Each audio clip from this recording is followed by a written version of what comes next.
All right, so welcome back to lesson or activity 7. So today we're going to start getting into factoring quadratic expressions. We're going to take a few days to do this, so today's just day 1. So today we're going to do something called factoring by grouping. So we're not going to use the book for this lesson. We're going to use a note sheet that I put in Google Classroom. So make sure you have that, something to write with, and a calculator if you need it. Okay, so factor by grouping is one way to factor something that has 4 terms. So the original problem has to have 4 parts to it, something like this.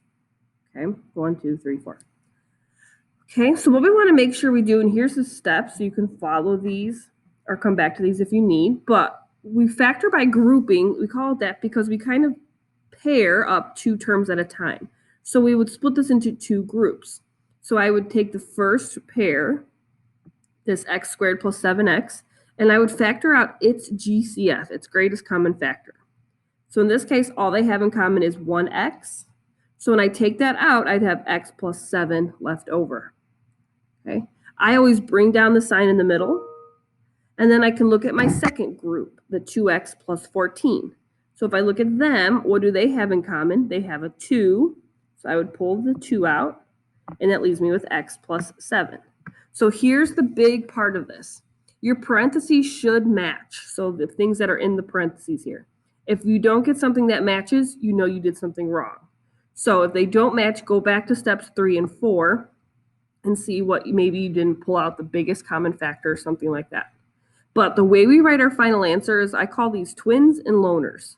So the twins, we have x plus 7. Since they match, we know we did it right, so we're going to bring one of those down. And then you put your loners, your outside numbers, together for your other factor. Okay?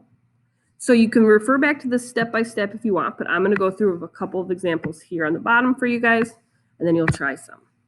So in number 1, I have 3n squared plus 9n plus 7n plus 21. So when I group these, I take the first 2 terms, and I only look at those. So now I have 3n squared and a 9n.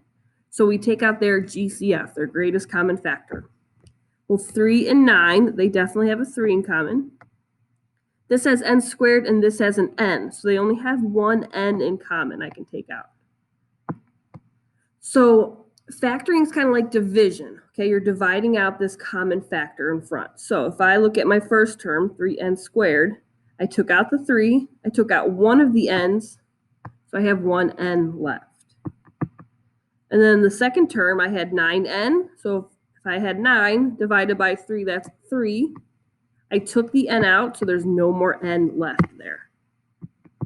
I always bring down the sign in the middle, and then I go ahead and look at my second group, 7n plus 21. So I can't take out any n's because the 21 doesn't have any, but 7 and 21 do have a 7 in common that I can take out. So if I divide out a 7, 7n, I took out that 7, so I'm just left with 1n. 21 divided by 7 is a positive 3. So again, here's how you know you did it right. My parentheses match. So to write my final answer, I copy one of my parentheses down, the n plus 3. Again, they match, so we only need one of them. The other factor I get from my outside terms. So that 3n plus 7 is my other factor. And that is how we factor by grouping. So it's all about finding that GCF, pulling it out, and then seeing what's left over. So let's try another one here. X squared minus 2x minus 4x plus 8. So in my first group, I'm going to do the first 2 terms together. So x squared and 2x. So they don't have any numbers in common, but they do share an x. And again, you can always take out the smaller of the 2 amounts. So I can take out 1x here. What does that leave me with then? If I have 2 x's, I took one of them out. That leaves me with 1 left. I have 2x, I took the x out, so I'm just left with 2. I always bring down the sign in the middle. And then in my second group, we have a 4x and an 8. So what they have in common is a 4. That's their common factor. So now we just have to be careful. I'm technically dividing out by a negative 4.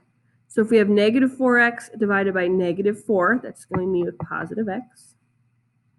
If I have 8 divided by negative 4, that's going to leave me with negative 2. Do my parentheses match? Yes, they do. So I know I did it right. So final answer, my parentheses match, so I just bring down one of them, x minus 2. The other factor I get from my outer terms, my loners, my x minus 4. They go together. And that is our final answer. Okay, you know you factored it completely if none of your factors have any like terms in them, meaning there's nothing else that can continue to be factored out. You pulled out the GCF. Okay, let's try a couple more, and then you guys are going to try one. So in number 3, I have 12n squared plus 9n minus 8n minus 6. So my first group, I have a 12 and a 9. So I know that they have a 3 in common. I also see n squared and an n, so I can take out one of those n's since they have one n in common. So what would that leave me with then? 12 divided by 3, that's 4. I had 2 n's, I took one of them out, so I have 1 n left. Bring down my sign. Here I have 9n divided by 3n, so the n's I already took out, I don't have those anymore. 9 divided by 3 is 3. Okay. And again, 4n plus 3, they don't have any other common factors, so I know I factored it completely. Second group is 8n and a 6. So I know 8n and 6, they have 2 in common. So if I factor out, and again, we're factoring out a negative 2 here. So when we're dividing, think of this as negative 8n divided by negative 2. So that's going to give you a positive 4n. Negative 6 divided by negative 2 gives me a positive 3. So see how that made those parentheses match, which is what I want. So my final answer, you bring down your twins, just bring down one of them, 4n plus 3. And then your loners you put together. So that 3n minus 2.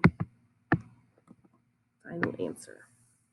Okay, so I'm going to have you guys try 4 and see how it goes.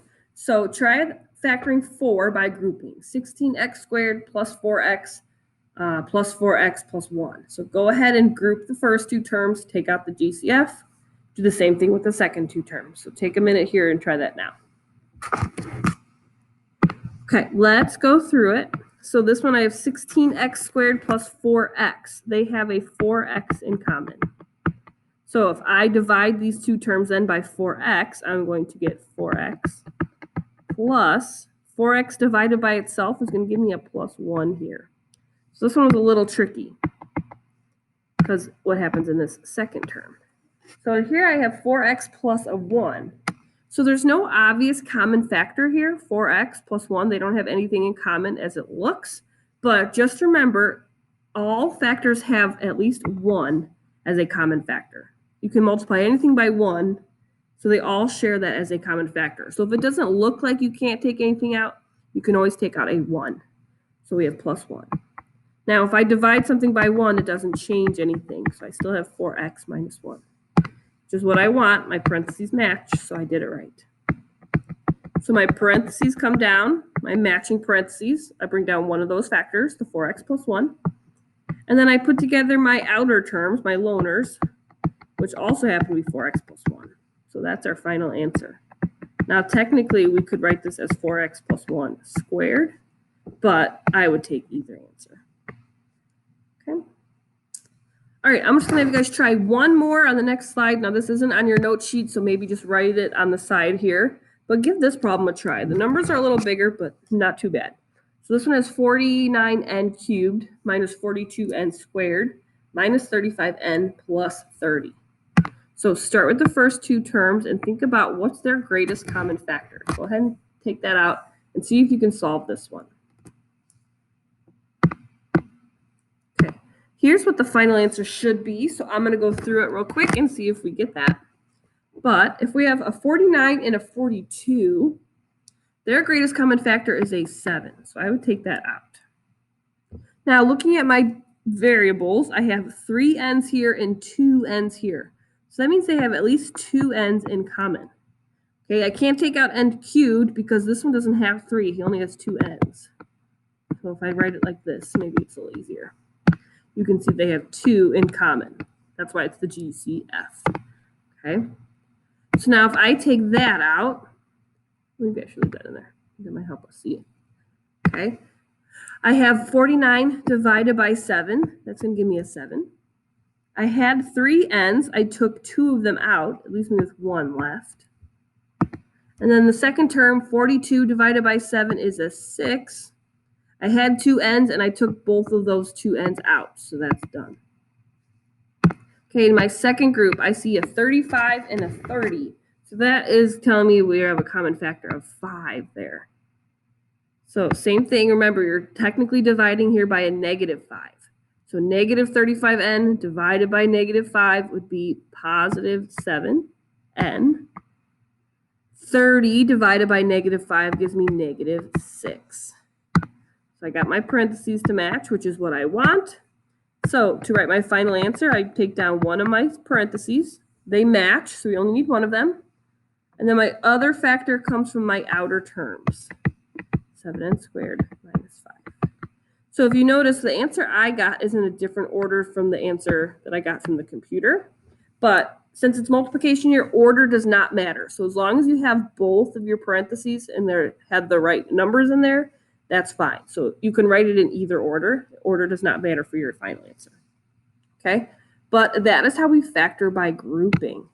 So again, if you have to refer back to these steps here, then do that. But that's all there is to grouping. So we group the first 2, take out the greatest common factor. Okay? Group the second 2, take out its common factor.